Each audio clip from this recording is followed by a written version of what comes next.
she was our age, and it's just scary because that could have been any one of us.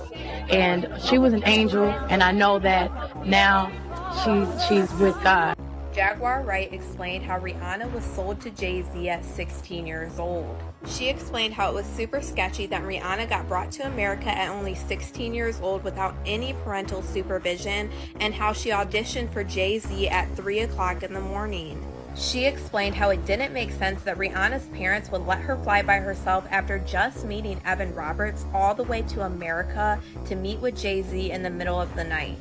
And she alleged that Rihanna's dad got a $500,000 payout for letting this happen. She alleged since this was all out of the blue, Rihanna would have had to flown on a private plane to get from Barbados to America because she wouldn't have had a visa and her parents were not around with her to fly to America. And Rihanna even explained how Jay Z would not let her leave until she signed the recording contract, and the label locked her in the office until 3 a.m. Tell me about your audition with Jay Z. Tell me what he said to you. A really good audition. And what did he say to you? He said something to you. What's on you this lady? He said, there are two ways to leave here, either through the door with the deal sign or through this window, and we're on the 29th floor. Big changes since you've been signed at Def Jam. Can you tell me what are the biggest changes you've gone through from St. Michael's, Barbados until now you being a superstar? Well, one of them for sure is being away from my friends and family. After growing up around my mom and all my friends for 17 years and then moving to a big city with no one. Say what now? Not rumors swirling again about someone claiming to be Beyonce's former nanny stepping forward to talk about the long whispered drama surrounding Jay Z and Rihanna. For years, Jay Z and the powerful machine behind Roc Nation have spent enormous energy pushing back against those Rihanna rumors, insisting there was never any truth behind them. But the internet has a long memory, and lately old stories and interviews have started resurfacing again. Girl, if someone had told me that 2026 would be the year a supposed former nanny connected to Beyonce's household might start talking about what she witnessed behind scenes, most people would have thought that sounded completely wild. But then again, this year alone has shown how quickly celebrity narratives can flip once people begin revisiting the past. I mean, do y'all remember when Nicki Minaj went on Twitter posting those heated messages calling out powerful figures in the industry and even referencing situations involving artists like Aaliyah, Foxy Brown, and Beyonce when they were all still extremely young? Well, some people online now claim that one important name was never mentioned during those conversations, and that name was Rihanna. You see, back in 2004, when Rihanna was still a teenager living in Barbados, she formed a small girl group with two classmates and began recording demo songs with producer Evan Rogers, who happened to be visiting the island. After hearing her voice and seeing her potential, he eventually invited her to travel to the United States to record professionally. One of the early demos they worked on eventually became Pon de Replay. Evan and his partner Carl Sticken shared the track with multiple record labels before it finally reached Jay Z, who had just been appointed president and CEO of Def Jam Recordings in 2004. Soon after, she was invited to New York for a serious audition. And according to several interviews from that time, Rihanna performed directly for Jay Z inside his office while executives evaluated her potential. Girl, you can imagine how intense that moment must have been for a teenager trying to prove herself. Mind you, she was only 16. To make matters even more dramatic, stories from that audition say the label was eager to secure her signature quickly. They reportedly didn't want her leaving without finalizing something. So the pressure to sign immediately was very real. And before anyone jumps in defending or attacking him, Rihanna herself has talked about how overwhelmed. So tell me about your audition with Jay Z. Tell me what he said to you. A really good audition. Yes. But before I met him, I was so nervous. I was shaking literally.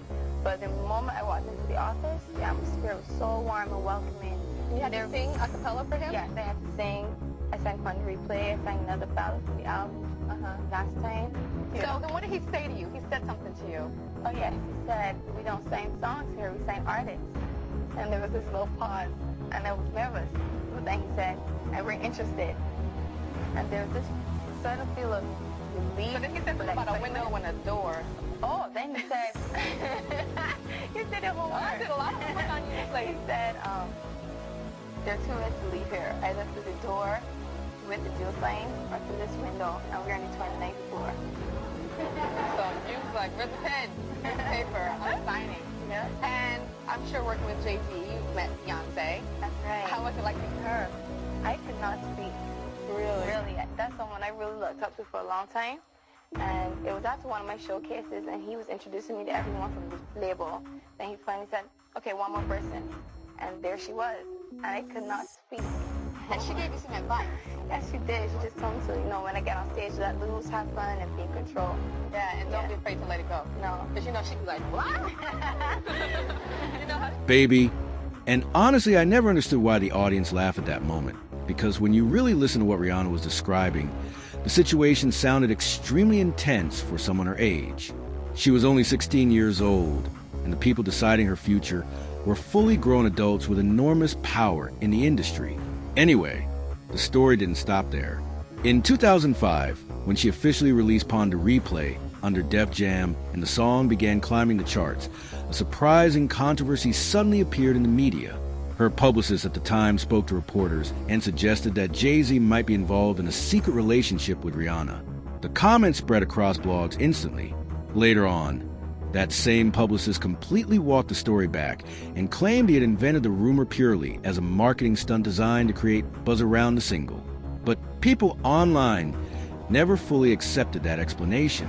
Some believed he was pressured to retract the statement after it gained too much attention. And when you really think about it, that promotional excuse didn't make a lot of sense anyway, because Pon de Replay was already performing incredibly well on its own. The track ended up peaking at number 5 on major charts. That isn't the type of song that normally needs controversy to gain attention. Jay Z gave her the herpes that she gave to Chris Brown. Now, Rihanna was only 14, 15 when he started with her and signed to the Def Jam. It's clear to say that the herpes that she had came from the person she had been most sexually involved with, and that was Sean Carter. So here it is. Chris Brown has his first herpes outbreak from his celebrity girlfriend who he was set up with, and it was supposed to be this and it was supposed to be that, and he was there so people wouldn't pay attention to the fact that she was Jay Z. Years about Rihanna because people found it super weird. Right before Jay Z signed Rihanna, he was working heavily with a 16-year-old Tierra Marie who signed to Def Jam by L.A. Reid. And after a while, there was rumors circulating all over that Tierra Marie and Rihanna actually had a fallout because Rihanna's career skyrocketed and Tierra Marie got let go from Def Jam. And allegedly, Tierra Marie is the Jane Doe that is suing Diddy and L.A. Reid for SA when she was just 16 years old. And I mean, it is pretty weird because Jay Z just started talking to Beyonce as soon as she turned 18 years old. And not long after Rihanna signed to Jay Z, there was rumors swirling all over the media that Jay Z was cheating on Beyonce with Rihanna.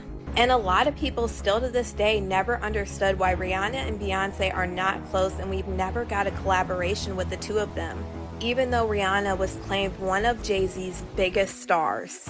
Jaguar Wright then went on to allege how Rihanna's last album, Anti, was basically a cry for help. She talked about how creepy it was that Rihanna did the album cover of a child with a crown over her eyes. And it says that the Anti-album is about a person opposed to a particular policy, activity, or an idea. And just when people thought the internet had already uncovered every rumor connected to this story, new speculation suddenly started circulating again. Now some bloggers claim that a woman who once worked as a nanny around Beyonce's household might be quietly speaking with media outlets and hinting at things she allegedly witnessed involving Jay Z and Rihanna years ago. According to the gossip making round online, she believes the rumored situation created serious tension inside Jay Z and Beyonce's marriage. Some fans are even revisiting the infamous 2014 elevator incident where Solange confronted Jay Z after the Met Gala. The theory floating around is that the argument may have involved more than the mysterious Becky with the good hair reference people later discussed. That you're a big fan of Beyonce. I love her. And so has she given you any kind of advice or... Yeah, she actually wrote me this cute little letter and she signed it with her autograph. It was so cute. When I first met her, and she wrote, she was telling me, just let loose when you perform and just have fun. You could have any baddie in the show, no matter the price, and if they would say yes. Who would you want to put in your panties? I asked it. That's a trick question. No, or? who you want to bid on panties? I would Beyonce. Don't you know somebody at Rock Nation? I mean, Beyonce got body. She got body. And yeah, that was just trump everything. Now, once those rumors started spreading again, the internet immediately began digging deep into Jay Z's history. People started revisiting older stories and allegations that had circulated quietly for years. One of the names that quickly resurfaced was Foxy Brown, who worked closely with Jay Z during the early stages of her rap career.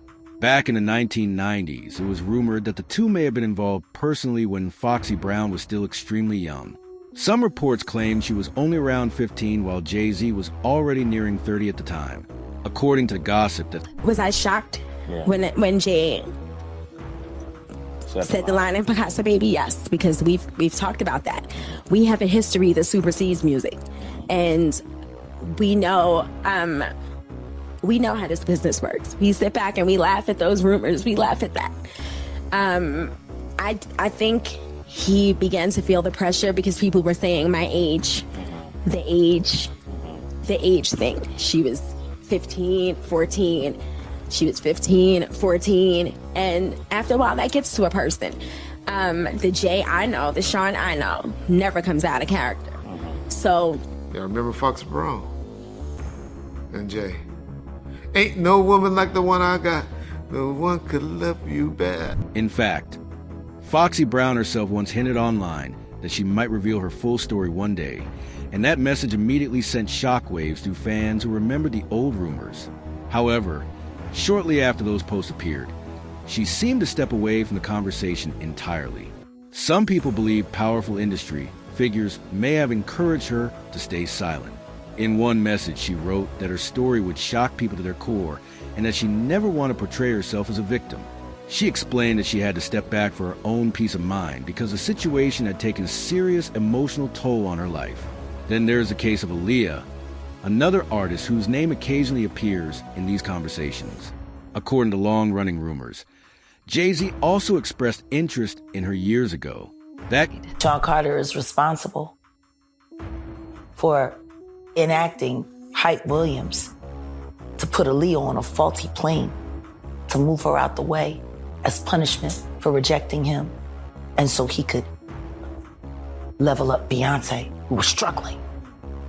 She didn't choose to get on that plane. She was unconscious. She didn't choose to get on that plane.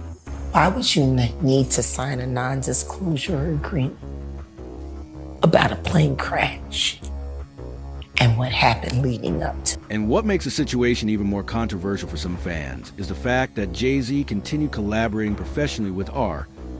Kelly, for years after serious accusations involving Aaliyah had already surfaced publicly.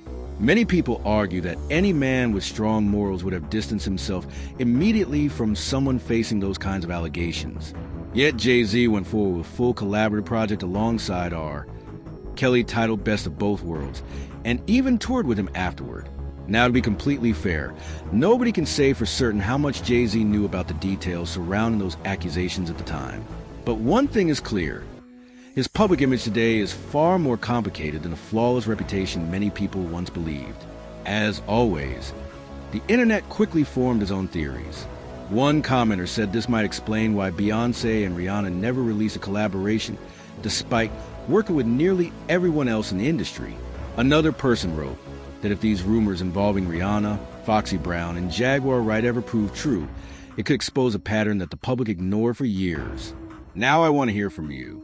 What do you think about the long-standing rumors surrounding Jay Z and Rihanna?